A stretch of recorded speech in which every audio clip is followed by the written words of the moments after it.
Uno de los casos de inflación de más difícil tratamiento es el de la inflación de costes que hemos visto.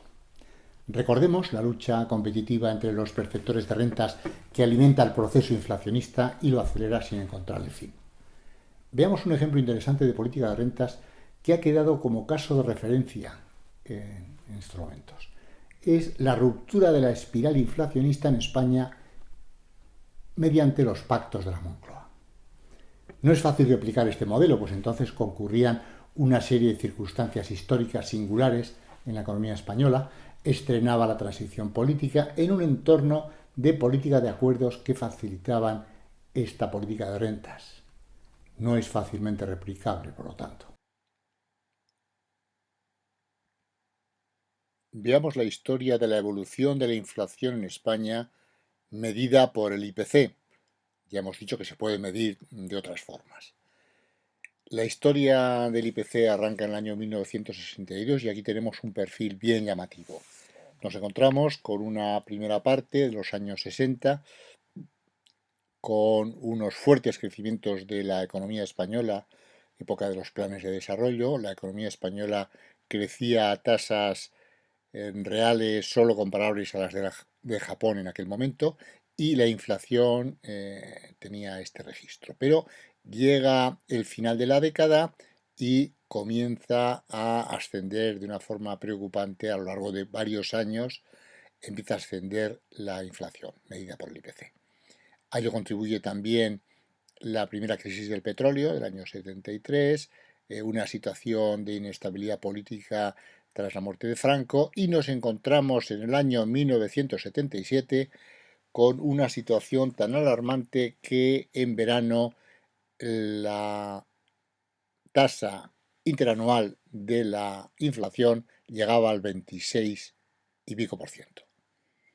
En esa situación se convocan los pactos de la Moncloa, que finalmente se firman el 25 de octubre de 1977, y se quiebra, como se ve bien en el gráfico, se quiebra completamente la trayectoria de la inflación. ¿Cómo es posible que ocurra una cosa similar? Pues simplemente porque se quiebran las expectativas inflacionistas. Lo que hace el gobierno, directamente por su vicepresidente económico, el catedrático Fuentes Quintana, es sentar a los principales agentes sociales, los sindicatos, los partidos políticos y las organizaciones empresariales, y les explica sencillamente lo que es una política de rentas en presencia de una inflación de costes. Yo he tenido oportunidad de oírselo varias veces al profesor Fuentes, y nos decía: yo simplemente les di una clase, les expliqué en qué consiste esto, nada más. Se convencieron y a partir de ese momento se quebraron las expectativas inflacionistas y la inflación descendió, como vemos perfectamente a lo largo del gráfico histórico. El tramo final de esta pendiente queda explicado por los criterios de convergencia del Tratado de Maastricht, ya que para aprobar el examen de entrada en el euro, todos los países deberían bajar su inflación, ya que el criterio era que no se debía exceder en 1,5 puntos de la media de inflación de los 3 países más estables en precios. Por lo tanto, nuestros principales socios comerciales, que también estaban embarcados en el proyecto del euro, nos impulsaron automáticamente a esta bajada.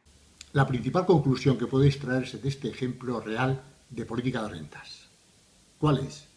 La inflación tiene un fuerte componente de expectativas. De nuevo, la injerencia, entre comillas, de la psicología en la economía, como vemos. Pasa como en las cotizaciones de los mercados financieros y bursátiles. Los precios no van a subir, pero si la gente cree que van a subir, eso mismo los hará subir. Pero de la misma forma pasa en sentido contrario. La inflación bajará automáticamente, como ocurrió en España, que acabamos de ver en 1977, si los agentes económicos quiebran sus expectativas alcistas.